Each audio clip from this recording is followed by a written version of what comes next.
cursistas, sejam todos muito bem-vindos. É um prazer estar aqui com vocês. Eu sou a professora Tiara Sodré. Trabalharemos a disciplina Planejamento Estratégico Governamental. Peço que em nossas aulas vocês estejam munidos de papel e caneta para quando surgir aquela dúvida, vocês anotarem e depois apostarem no nosso fórum Tira Dúvidas. Já aproveito a oportunidade para dizer que vai haver um fórum Tira Dúvidas para as nossas aulas, então postem as dúvidas no fórum pertinente à nossa aula. E para que tenhamos um bom resultado, será necessário a dedicação de vocês nos estudos e atividades da sala virtual. Mas também é muito importante que vocês leiam todo o conteúdo da apostila, certo? E aí, vamos começar? Em nossa disciplina, iremos estudar o processo do planejamento estratégico governamental. Para isso, faremos um breve histórico do planejamento, de modo a explicar algumas características do contexto sociopolítico, em que se verificam as relações Estado-sociedade. Baseado nos contextos do material didático, dividiremos o nosso estudo da seguinte forma. O nosso material didático é composto por 4 conteúdos. Na nossa primeiro encontro, nossa primeira aula, abordaremos aqui esses 2 conteúdos, a unidade 1 e unidade 2, com os conceitos introdutórios ao planejamento estratégico governamental e na unidade 2, o planejamento estratégico governamental, convergência e enfoque. E quanto aos objetivos da nossa disciplina? Seguem os pontos principais. O objetivo do planejamento estratégico governamental é contribuir para que as atividades de gestão pública levadas a cabo nos vários níveis e instâncias governamentais que abarcam o Estado brasileiro passem a ser realizadas em conformidades com os princípios do planejamento estratégico governamental. E temos também como objetivo desenvolver uma ferramenta de gestão pública comprometida com a viabilização da transição entre o Estado herdado e o Estado necessário. Falando em planejamento, o que vem a ser planejamento estratégico governamental? Vejam bem, nós temos 3 palavras com fortes conceitos: o planejamento, a estratégia e o governo, que nada mais é uma ferramenta valiosa para a produção de políticas públicas, como processo de gestão das organizações e como prática social transformadora. Mas, vocês já pensaram? Será que o planejamento, a estratégia, são ferramentas recentes? Veja bem, podemos citar que desde o século IV a.C., um general e filósofo chinês já utilizava as ferramentas da estratégia, as quais é mundialmente conhecida, principalmente por sua obra A Arte da Guerra. E aí, alguém sabe quem é esse famoso general? Tempinho para vocês! Quem falou Sun Tzu acertou, é isso mesmo, o qual acumulou inúmeras vitórias à frente do exército real da dinastia Hu. Ele aconselhava a observar constantemente, planejar, medir os esforços e agir com sabedoria. Enfoca ainda o sentido da liderança e da motivação como ferramenta de unir os grupos. Em suas passagens, a capacitação e a tática de batalha fazem parte das estratégias que contribuem para o sucesso e que são fortemente utilizadas até os dias atuais. Vamos verificar um dos conceitos ensinados por ele? Esse trecho foi retirado do livro Arte da Guerra. Vamos ler. Se você conhece o inimigo e conhece a si mesmo, não precisa temer o resultado de 100 batalhas. Se você se conhece, mas não conhece o inimigo, para cada vitória sofrerá também uma derrota. Agora, se você não conhece nem o inimigo, nem a si mesmo, todas as batalhas você perderá. Veja que interessante esse conceito que ele aplicava desde o século IV a.C. Tranquilo, mas e no sentido governamental? No âmbito da gestão pública, será que é uma ferramenta nova? Bem, como ferramenta de gestão pública, a importância do planejamento passou por altos e baixos, desde a pós-guerra. Inicialmente confundido e quase restrito às experiências do planejamento socialista da ex-União Soviética. Lembram do mundo bipolar, que era dividido? Vamos para o mapa para facilitar a visualização. Temos aqui o mapa com a estratégia de simplesmente lembrá-los que o mundo bipolar era dividido entre países capitalistas, sinalados no mapa na cor cinza, e os países com a base socialista, representando aqui o mundo socialista, essas regiões com a cor um pouquinho esverdeada. Como representante, a Europa, a União Soviética. Na União das Repúblicas Socialistas Soviéticas, inspirado na experiência do exército revolucionário advinda da luta contra a burguesia,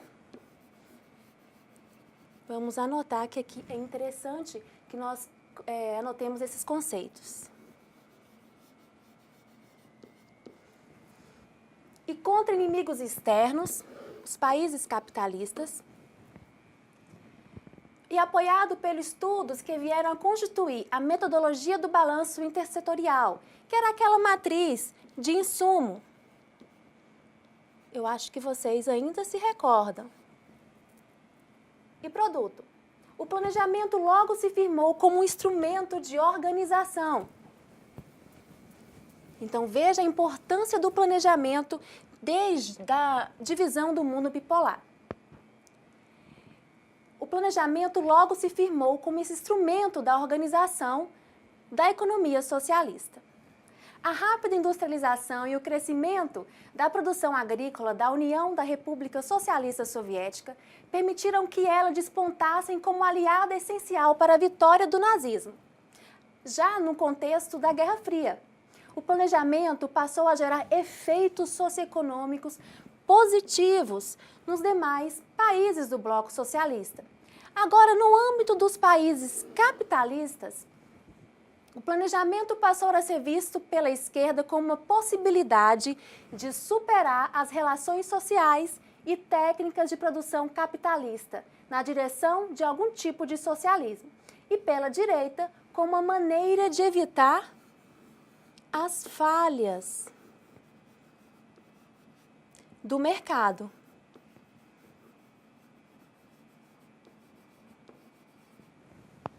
Lembraram? E assim, substituir racionalmente, ainda que parcialmente, o seu papel como ente regulador e alocador de recursos. Lembraram? A importância, então, do planejamento desde a Guerra Fria, muito utilizada para as repúblicas socialistas soviéticas, a ex-União Soviética. Então, a proposta do planejamento no pós-guerra rapidamente se espalhou como prática governamental em vários governos da América Latina. Foi a época do crédito fácil, taxas de crescimento mantidas com poupança externa, megaprojetos de infraestrutura financiados pelo Banco Mundial, empoderamento da tecnocracia pública. A tecnocracia pública também muito utilizada em alguns conceitos atualmente. Cabe ressaltar nesse momento que essa concepção de planejamento moderno teve sua mais remota origem no século XIX, quando Saint-Simon, um aristocrata arruinado, combatente da Guerra Civil Americana, que acreditava numa sociedade ideal, dirigida por filósofos, cientistas e engenheiros. Lembram dele? Quando um dos seus discípulos, também mais dedicado e secretário particular, o Auguste Comte, consolidou a ideia de que o planejamento e a noção de progresso inevitável eram sinônimos do mesmo movimento da humanidade em direção a uma sociedade perfeita. Vejamos então a grande contribuição do Saint-Simon ao pensamento socialista.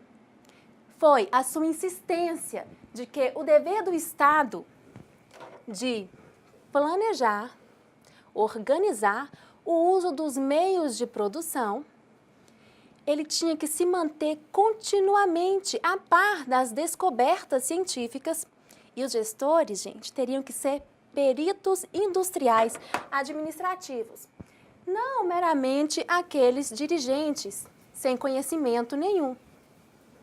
Olha que importância, desde o século XIX, nós já descobrimos como o planejamento é utilizado como estratégia. Então, os gestores, eles não eram simplesmente homens de negócio, meros políticos, não, teriam que ter conhecimento. Então, vejamos, no âmbito das experiências brasileiras acerca do planejamento, de forma sucinta, o planejamento das ações do governo surgiram a partir dos anos 50. Sucessivas experiências de planejamento no âmbito federal, como o Plano de Metas, entre 1956 a 1961. Se recordam? Do governo Juscelino Kubitschek. Assim, a proposta de planejamento aprofunda-se durante o período militar com sucessivos planos que são formulados e implementados seguindo o estilo autoritário, centralizador, típico dos governos militares.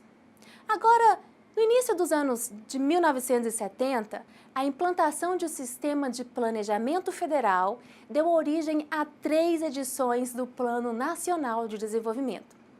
Logo após, com o governo civil da nova República, iniciado em 1985, tentou-se muito sucesso retomar iniciativas de planejamento que fossem além do plano setorial. E no sentido estrito do termo, percebe-se iniciativas do planejamento no governo de Fernando Collor.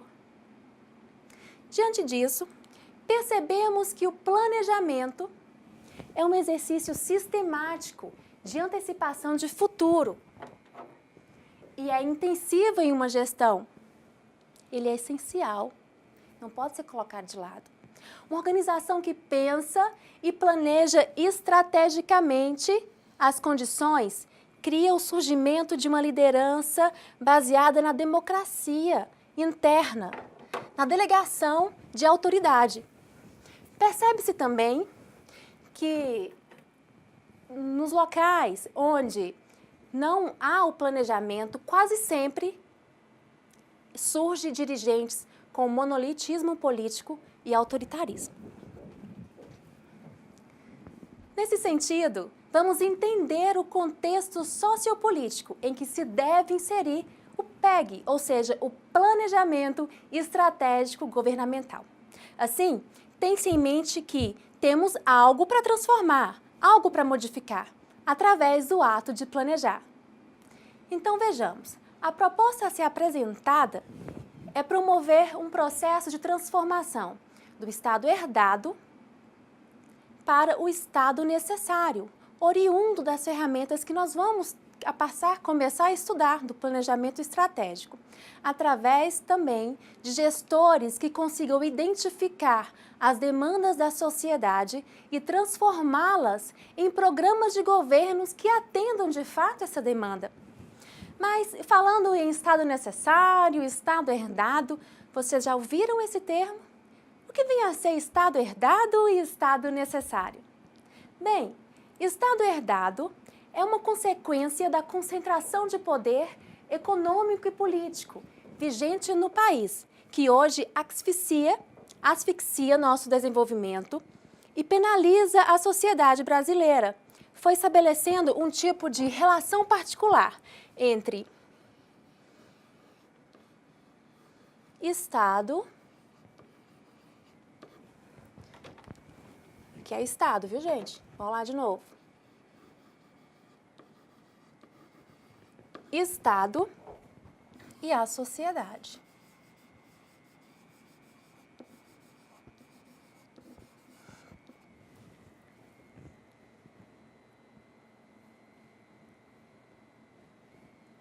Então, nesse sentido, foi se estabelecendo uma relação particular entre Estado e sociedade. Ou seja, refere-se além das preferências ideológicas e a combinação que o país herdou aqui, no período militar, de um Estado que associava patrimonialismo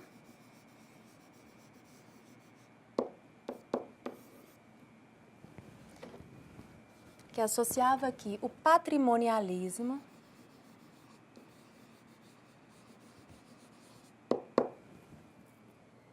com autoritarismo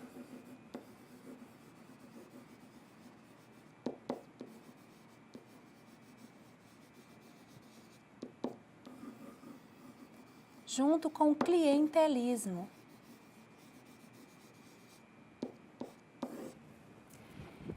E hipertrofia com opacidade, insulamento com intervencionismo, deficitário com megalomania, que não atendia às demandas maiores do Estado. Lembram? Já foi estudado isso nas disciplinas anteriores e acredito que para muitos cursistas está muito ainda fresco na memória. E não atendia um projeto das coalizões de direita e muito menos daquelas de esquerda. E, a partir da redemocratização iniciada em meados dos anos de 1889, poderia suceder os governos de então. Então, essa relação particular se revela na coexistência no âmbito das políticas públicas, que implementam o Estado de dois espaços distintos. Vejamos. Um que serve à classe proprietária, a criação de infraestrutura econômica, produtiva e a coordenação econômica, que são relativamente preservadas e insuladas do clientelismo, que mencionamos anteriormente, seguindo um padrão de eficiência e eficácia, semelhante àqueles que vigora no estado de bem-estar dos países avançados. Do outro lado, que abrange os órgãos pertencentes ao Ministério Sociais, que servem às classes subalternas, que são objeto de repartição política entre os partidos que apoiam o governo e em que é usual a prática do clientelismo, onde o padrão se situa muito abaixo daquele que exibem países periféricos com renda muito inferior à nossa. Nesse sentido, lembro-los que capitalismo periférico seria a superexploração da força de trabalho e concentração de riqueza. Com o final do regime militar, o Brasil iniciou um processo de democratização política, lembra? Que possibilitou o surgimento de capacidade dos segmentos marginalizados, de veicular seu interesse, levando à expressão de uma demanda crescente por direitos de cidadania. Nesse cenário tendencial da democratização, a sociedade anseia que o Estado satisfaça as necessidades sociais, represadas ao longo do tempo. O processo de democratização pode ter dificuldades ou mesmo fracassar, com enorme esterilização de energia social e política. Então, assim, definimos Estado herdado e vamos, então, definir Estado necessário como aquele Estado capaz não apenas de atender às demandas de uma sociedade cada vez mais complexa, mas de fazer emergir e satisfazer as demandas da maioria da população hoje marginalizada. Um Estado que possa alavancar o atendimento das demandas da maioria da população e projetar o país numa rota que leve a estágios civilizatórios superiores. Ou seja, aquele Estado capaz não apenas de atender às demandas da maioria da população hoje marginalizada, mas de fazer emergir e satisfazer aqueles da cidadania política, social, econômica e ambiental. Para compreendermos melhor as dificuldades que envolvem transição do Estado herdado para o Estado necessário, é conveniente citar uma passagem da obra de Clausewitz. Vejamos. É bem possível que o desnível entre o modo de operação interno e as exigências funcionais impostas do exterior à administração do Estado não se deva à estrutura de uma burocracia retrógrada, e sim a estrutura de um meio socioeconômico que fixa a administração estatal em um certo modo de operação. É óbvio que um desnível desse gênero entre o esquema normativo da administração e as exigências funcionais externas não poderia ser superado através de uma reforma administrativa, mas somente através de uma reforma daquelas estruturadas do meio que provocam a contradição entre estrutura administrativa e capacidade de desempenho. Que interessante isso. Entenderam? Ficou claro? Em outras palavras, ele quer dizer o seguinte: o desnível entre o modo de operação interno do Estado e as exigências funcionais provenientes do exterior não se deve a uma estrutura burocrática retrógrada, e sim a um ambiente socioeconômico e político, este sim retrógrado, que condiciona a administração estatal a um certo modo de operação, e que um desnível desse tipo não pode ser superado através de uma reforma administrativa. Ele demanda uma reforma das estruturas, daquele ambiente que provocam a contradição entre a administração e sua capacidade de fato de desempenho. Tranquilo até aí? Então vamos. Enquanto essa reforma das estruturas socioeconômicas não ocorre, é necessário entender que a ideia tão difundida entre nós de que, todos já escutaram isso, o Estado brasileiro não funciona, deve ser matizada por essa contribuição de Hoff. Isso nos remete a uma indagação. Será que o Estado brasileiro não funciona bem para a classe rica? O Estado capitalista brasileiro foi conformado mediante a sucessiva resolução de agendas decisórias enviesadas pelos interesses e valores da classe proprietária. E por isso ele funciona, e muito bem, para essa classe proprietária. E só irá funcionar para a classe trabalhadora se isso for funcional para a manutenção e naturalização das relações sociais capitalistas. Isso é, para a manutenção da reprodução do capital. E, além disso, como ocorreu no estado de bem-estar, quando a classe trabalhadora organizada for capaz de pressionar para que isso, de fato, aconteça. Não se esqueçam. E a transição do estado herdado para o estado necessário nos remete a outras considerações.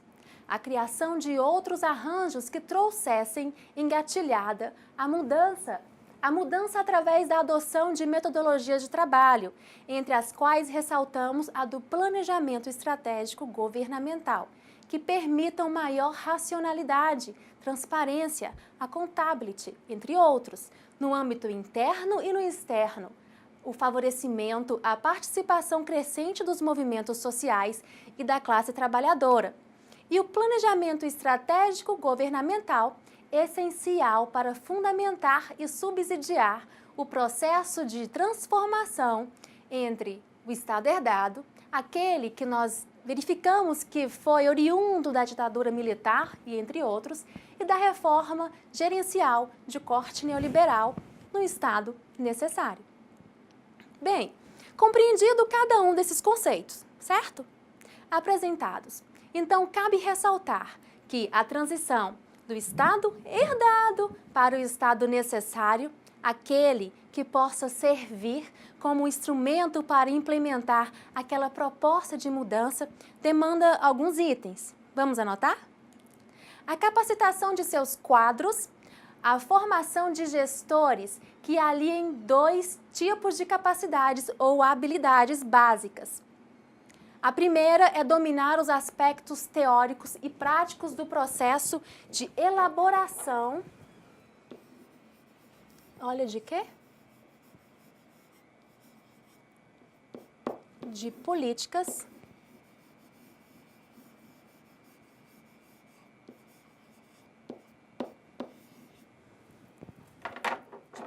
públicas. E a segunda capacidade de respeito à atuação de maneira eficiente, a ponto de fazerem aí cada vez mais eficaz os recursos que a sociedade lhes produza como um impacto crescente e efetivo.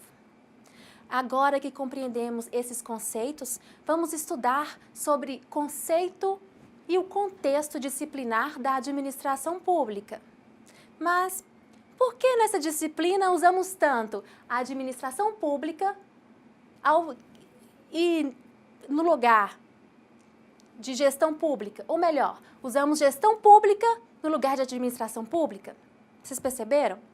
Bem, o termo administração tem um significado mais amplo, buscando um status universal, capaz de abarcar todos os âmbitos de atividade humana. Então, ele é bem amplo, inclusive o mundo político, ou aquilo que se em seguida designa como administração geral. A mesma literatura, usando o prefixo public, enfatiza que este termo tem sido traduzido como administração pública para referir ao ambiente público de governo. Bem, no Brasil, atualmente é utilizado o termo gestão pública para fazer referência às atividades que têm lugar no ambiente público ou aos conhecimentos que nele são aplicados.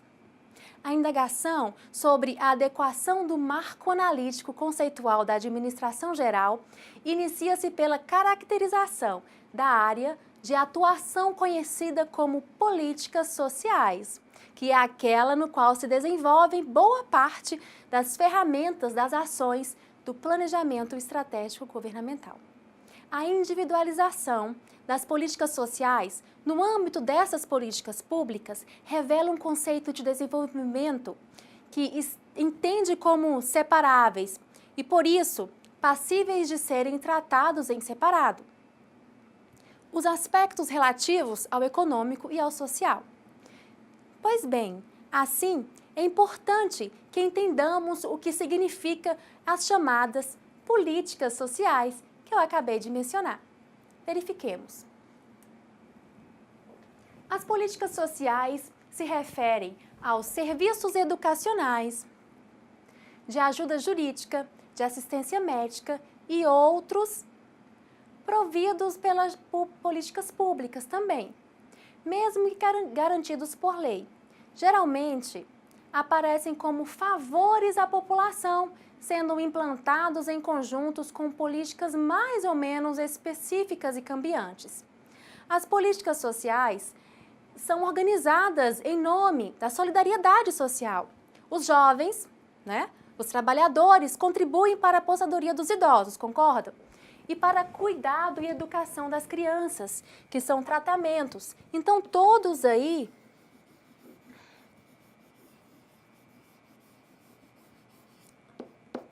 contribuem para, de fato, fazer o exercício da política social. Os empregados contribuem para os desempregados, os ativos para os inativos, os solteiros para os casados com salário e família. Logo, a razão de existência das políticas sociais seria, então, fazer com que a sociedade, assimilada a uma grande família, viva em harmonia e paz, uns colaborando com os outros. Então, será que todas as políticas sociais são implementadas diretamente pelo Estado? O que vocês acham? Na maioria dos casos, não. As políticas sociais costumam ser implementadas diretamente pelo Estado, mas por meio de convênios e contratos com empresas privadas ou ONGs, e empresas envolvidas com atividades de responsabilidade social, empresarial, que passam a oferecer os serviços financiados pelo Estado. Assim, de modo que pode parecer paradoxal, distritante, essas organizações mantêm seu processo de acumulação de riqueza através da implementação de políticas sociais. Olha que interessante. Para alguns críticos, a política social, apesar de aparecerem como compensações, elas constituiriam um sistema político de medições, ou mediações entre capital e trabalho, que visa a articulação de diferentes formas de reprodução das políticas de exploração e denominação da força de trabalho entre si, como processo de acumulação e com a correlação de forças políticas econômicas. Assim, como nós falamos, a política social demanda um tipo específico de gestor, não apenas para a sua formulação, mas também para a sua implementação. Cabe, então, ao gestor social, além de trabalhar na empresa privada, como implementador das políticas sociais, deverá também atuar igualmente na elaboração no âmbito do Estado e que o obriga a uma difícil inflexão. Concordam? Faz sentido até aí? Então vamos verificar o contexto de administração geral, a qual é subdividida segundo o tipo de organização a qual ela é aplicada. Logo, a administração que se aplica a uma empresa privada é diferente daquela aplicada às instituições governamentais ou ainda aquela de um setor social sem fins lucrativos. Vamos para o quadro para verificar a diferença e a semelhança, se existir, entre elas. A administração geral e pública, ela tem como conceito manter a administração e dirigir a organização, um grupo de indivíduos ou objetivo comum, associado, entende-se organização como isso, pode-se também como entidade pública, utilizando técnicas, gente, de gestão para que alcance seus objetivos de forma como? Eficiente e eficaz, com responsabilidade social e ambiental. Segundo Lacombe, ele fala também que o conceito de administração é a essência do trabalho do administrador, em obter resultados por meio das pessoas que ele coordena. Ou também, o famoso Drucker, em 98, diz que administrar consiste em manter as organizações coesas, fazendo-as funcionar. Então, a administração geral é derivada da administração de empresas, que subsidiou a formulação dos cursos de administração pública, cuja administração geral passa a ser utilizada aí, nesse sentido, como a composição dos conteúdos da disciplina. Assim, o planejamento estratégico, ele vai se opor entre a concepção da administração pública como uma derivada ou particularização da administração geral. E nesse sentido, os currículos dos cursos de administração pública foi sendo conformado através da adaptação de conteúdos previamente existentes, daquele de cursos de administração de empresa e pela adição de outras disciplinas. Vamos então caracterizar a administração de empresa e a administração pública, visto que já conhecemos os conceitos da administração. Administração pública é aqui, com a setinha para baixo, meramente ilustrativo, sem nenhum caráter. A administração de empresas privadas, o que se aplica nas organizações privadas, gente.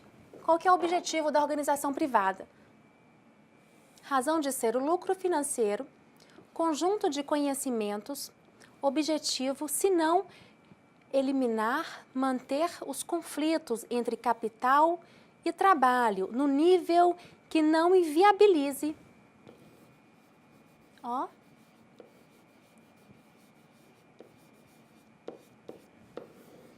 a produção.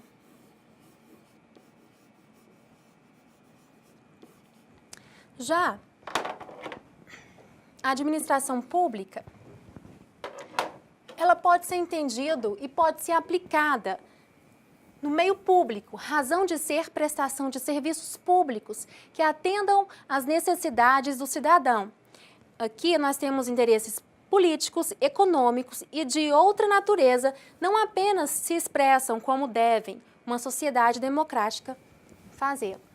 Tranquilo até aí? Faz sentido para vocês? Então vamos continuar. Então, entendida como ambiente de união de interesse político, econômico e de outra natureza não apenas se expressam como devem uma sociedade democrática fazê-lo.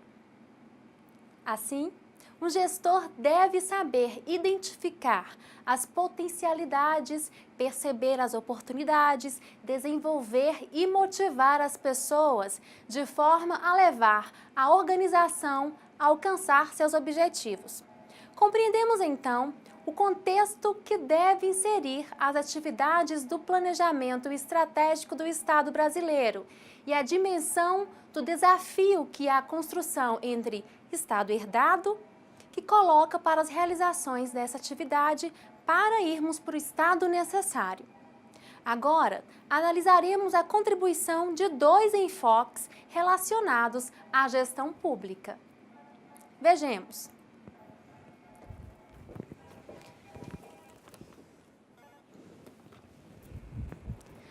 A convergência entre enfoque do planejamento estratégico, a gente pode analisar precisamente o processo de elaboração de políticas públicas que constituem o fundamento da disciplina do planejamento estratégico, como a junção da análise de políticas e, de fato, do planejamento estratégico situacional, conhecido como um PES.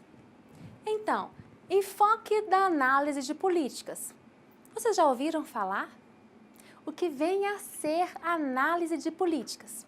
De acordo com vários autores, podemos conceituar a análise de políticas como um conjunto de conhecimentos proporcionado por diversas disciplinas das ciências humanas, utilizado para analisar ou buscar resolver problemas concretos relacionados à política pública. Ou também podemos defini-la como uma ferramenta que consiste em descobrir o que os governos fazem, por que fazem e que diferença isso faz caso eles não o fizessem. A descrição e explicação de causas e consequências da ação do governo. Temos um outro autor que conceitua a análise de política, a qual recorre a contribuições de uma série de disciplinas diferentes a fim de interpretar as causas e consequências da ação do governo, em particular do processo de elaboração de políticas. Nesse sentido, temos que analisar níveis da análise de política, porque já compreendemos o que de fato são políticas públicas. Então, a análise de política tem 3 níveis. E precisamos identificá-los de forma adequada, como eles são divididos nas relações políticas e como cada categoria é analisada. Vejamos. Ela é dividida em 3 níveis. O funcionamento da estrutura administrativa. Esse nível aqui é superficial. Ele refere-se que explora as ligações e rede intra- e interagenciais, ou seja, determinadas por fluxos de recursos e de autoridade. É o que podemos denominar níveis da aparência ou superficial.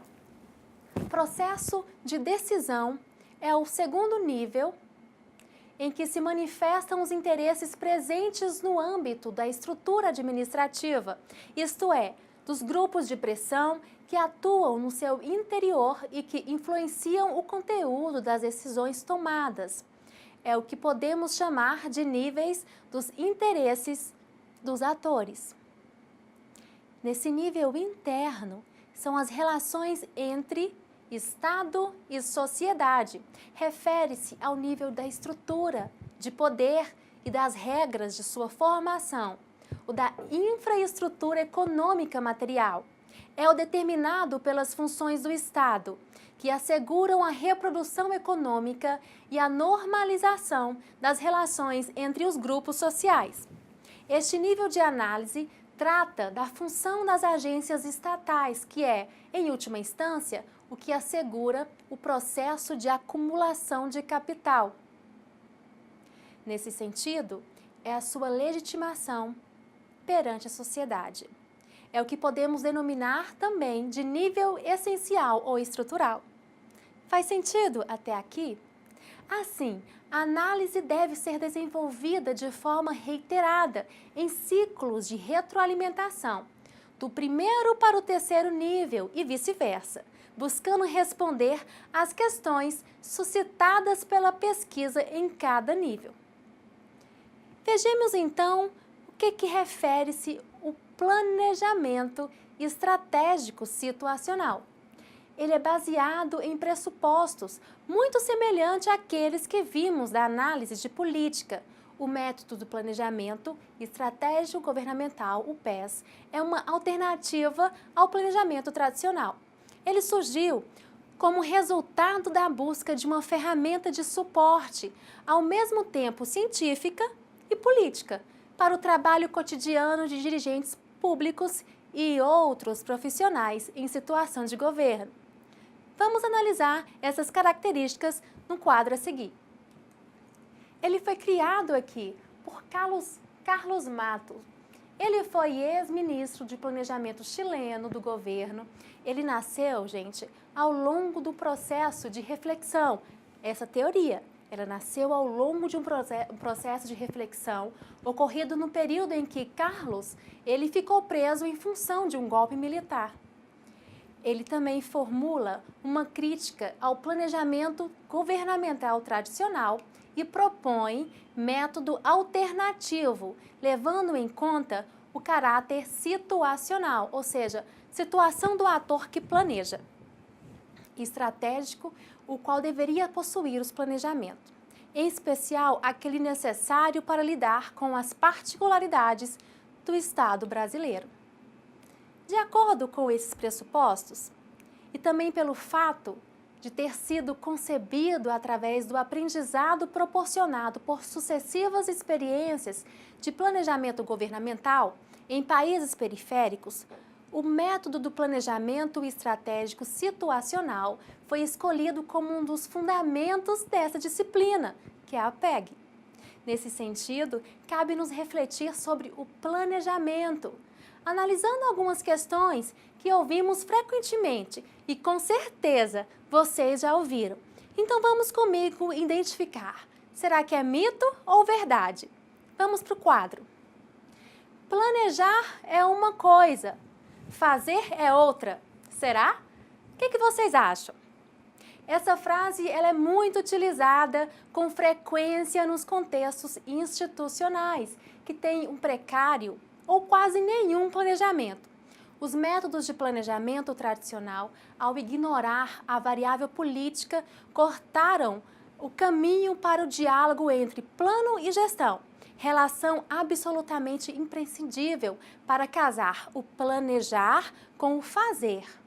A absoluta maioria dos planos fracassam porque o momento da gestão, aquele de fazer de fato, não foi tratado com a devida importância, exatamente durante o momento de planejamento. Voltemos aqui. Será que o planejamento, ele engessa o governo? Mito ou verdade? Mito. Uma organização que pensa e planeja estrategicamente cria condições para o surgimento da liderança, baseado na democracia interna e na delegação de autoridade, no monolitismo político, e o dirigente autoritário surgem quase sempre num ambiente de ausência do planejamento estratégico e participativo, como já vimos. Um governo que se planeja, otimiza recursos e se antecipa aos problemas. E essa frase aqui, vocês já escutaram?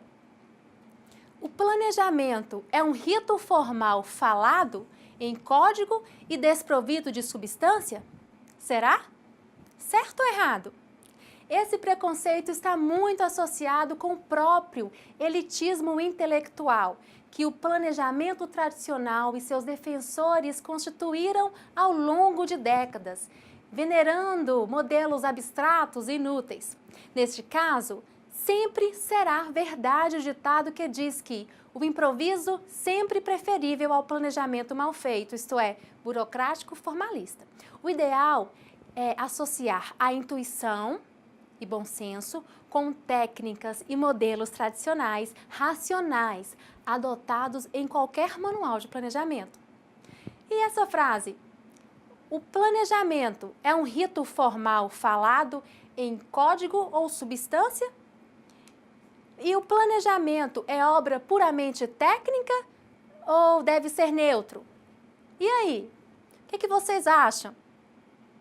É evidente que os planejadores devem ter conhecimento técnico, mínimo, isso é o básico, sobre o que planeja, e a técnica pode ser usada em diversas direções, até opostas.